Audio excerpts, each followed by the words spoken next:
बेशक तुम्हारा परवरदिगार ताक में है। मगर इंसान अजीब मखलूक है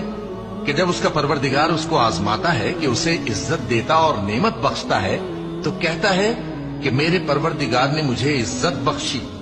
और जब दूसरी तरह आजमाता है कि उस पर रोजी तंग कर देता है तो कहता है कि मेरे परवरदिगार ने मुझे जलील किया। यूं नहीं, बल्कि तुम लोग यतीम की खातिर नहीं करते और न मिस्कीन को खाना खिलाने की तरगीब देते हो, और मीरास के माल को समेट कर खा जाते हो और माल को बहुत ही अजीज रखते हो। यूं नहीं, जब जमीन कूट कूट कर बराबर कर दी जाएगी और तुम्हारा परवरदिगार जलवा फरमा होगा और फरिश्ते कितार दर कितार आ जाएंगे और दोज़ख उस दिन सामने लाई जाएगी, तो इंसान उस दिन सोचेगा,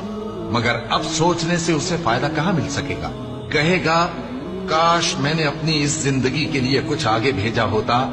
तो उस दिन न कोई अल्लाह के अजाब की तरह का अजाब देगा और न कोई उसके जकड़ने की तरह जकड़ेगा।